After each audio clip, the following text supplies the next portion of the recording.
Hello and welcome. I wanted to do a quick video all about chicken coops. So I'm not an expert chicken coop builder. My husband and I, we built this ourselves 3 years ago. So I'm here to show you what we built, kind of how it's holding up, what I wish I did instead, and what we really like about our chicken coop. So if you're interested in building your own chicken coop, interested in getting chickens one day, I hope this video is helpful. All right, so what's most important when planning out a real estate purchase? Location, location, location. So let's just start with that. I think that's also very important when planning out your chicken coop. We put it in our corner, and what drove kind of the location of this chicken coop are our county restrictions and guidelines. County had regulations around the number of chickens you could have per square foot of your coop. Also regulations for how far our coop had to be from the neighbor's fence, and also how far the coop had to be from our home. And I think those were the main ones. But that is definitely going to drive where you put the coop. Also look at grading. So our backyard kind of slopes all the way down here, and then we'll collect in this area. What that means, and kind of something that we could have considered and planned out better, is that we get a lot of erosion towards the outsides of our coop. So around the perimeter, we'll get kind of some erosion, and just something we deal with. Anytime I dig in a shrub, the extra dirt can always go in the coop. So let's talk coop layout. There are so many different ways to design and build your coop. Lots of different inspirations online. We wanted to make sure that we could get into the run. So we did an enclosed run because we have a lot of hawks and predators in this area. We did an enclosed run. We wanted to make sure we were at least could walk in without bending over. We have the coop that's elevated so that they have more run space. They can hide and hang out in there if it's really hot or rainy. See what I mean about the height? I'm just barely able to stand, so it's perfect for me. You definitely want to make sure you can stand in your run comfortably so that you're not bending over every time you have to come in here. One thing that we don't have in this space is we didn't create any sort of outdoor food storage, which I wish we did. Their food right now is in the garage. So anytime we have to refill the feeders, we take the feeders and then we drag them to the garage and then bring them back.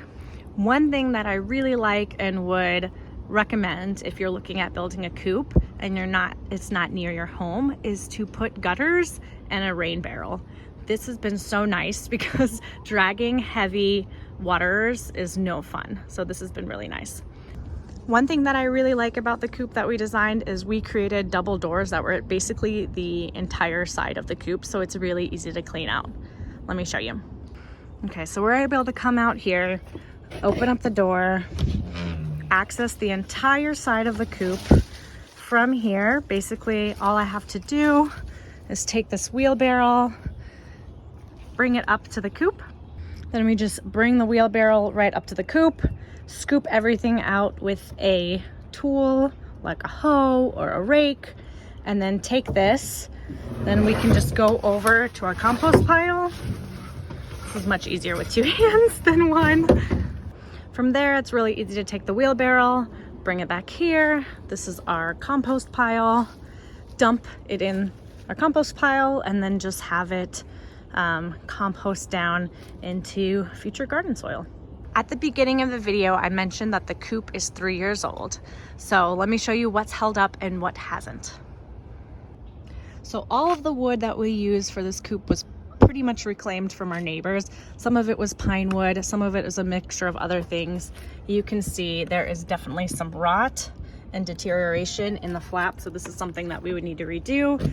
And when we redo, I might just do it with some thick plastic material. So this is where their egg box is. No eggies today, but this has deteriorated and is leaking water, which is starting to cause some damage in here. So something that we need to redo. Let's go into the coop. Let me show you another spot. Hello, chickens. Here's another part of the coop that hasn't really held up.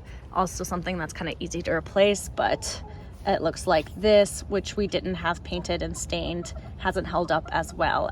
So when planning out the coop, what we decided to do was anything that was touching the ground and would be around moisture would be made out of pressure treated wood. And this was to help, you know, the longevity of this. You can see the pressure treated wood is all along the sides. Anything that's touching the ground is pressure treated wood. Then the wood that's used to construct the rest of the coop, that was salvaged from a neighbor. So we used plywood, we used whatever she had, and then we painted it, sealed it with paint. Another thing that has been really nice is this Dutch door. You were able to open up the door, give them their treats, get some love every once in a while, without having to chase chickens around the yard because you're not fully opening up the door. Go back in there, go back in there. Oh my gosh, this is my favorite chicken, by the way. No, you go back in there too. Okay, in the enclosed run, this is enclosed by hardware cloth, so not chicken wire, but hardware cloth. The hardware cloth is also buried and continues underground for any predators that can dig in. So we haven't had any issues with predators digging.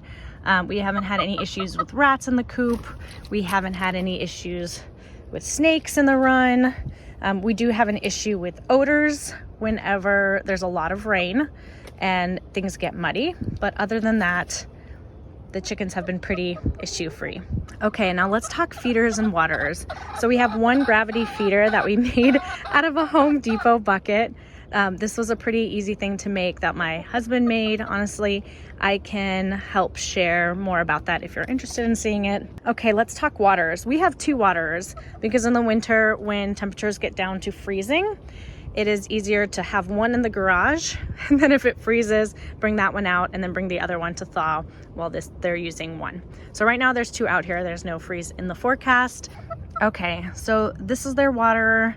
It's very mucky right now because we've had some rain and things just get splashed on. I need to do a cleaning of that, but they're very easy to refill.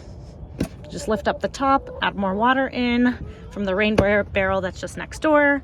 They drink out of these little cups, and you just refill it every couple of weeks. Our feeder is right there, made out of a Home Depot bucket. It's also something that we refill every few weeks. So for the most part, our chickens are kind of taking care of themselves. So daily we will come out and give them treats, we'll collect eggs, but for the most part, if we go out of town, we just need a neighbor to come by, collect eggs, which they enjoy doing, they get to keep them, and then refill the feeder once a week or so. And that's about it. They are so chill. They're not terribly friendly, but they're pretty curious. And yeah, they just kind of chill out in the corner here of our home and make eggs. They turn grocery scraps into eggs. Okay, so if I was to summarize kind of the steps that we went through to plan out this chicken coop and kind of what I would do again versus what I wouldn't do again, step one is check your county guidelines. Make sure that you can have chickens in your area first. Make sure that you're not limited by space as to how many you can have in your backyard. And then make sure there's no requirements for how far it has to be away from a fence or a house so that you can plan out your coop accordingly. Then I would definitely use hardware cloth, no chicken cloth, no hanging nets. Hawks can get through all of that very easily. And then I would bury the chicken wire around the perimeter of the coop because we have not had any issues doing that. And so I think that was the main cause. I hear a lot of complaints about rats and snakes and I just haven't seen any of that. Two is I would make sure that your run is tall enough for you to stand in. Three, as you can see, it's been 3 years and our wood is pretty much still in good condition. Where we use pressure treated pine, we're not seeing rot. Where we haven't used pressure treated pine, we are seeing rot. So I would use, pay that extra money for pressure treated pine and then make sure everything is sealed and painted. Okay, lastly, make sure that your coop setup, make it work for your lifestyle. So if you're a homebody, you maybe only go on quick weekend trips here or then, you don't really travel, then you don't need to have kind of gravity feeders, long-term feeders. Your home, you can check on your chickens. If you're like us, you have young kids, you're still traveling, you're going on vacations, then make sure that you've got things in your coop that work for you. Larger feeders, larger waterers, make it easy for a neighbor to come in and help you because neighbors will work for eggs. Anyways, I hope that was helpful. I hope you liked that. If there's anything you have questions in or want me to do a follow-up video about, just let me know in the comments. See you in the next video.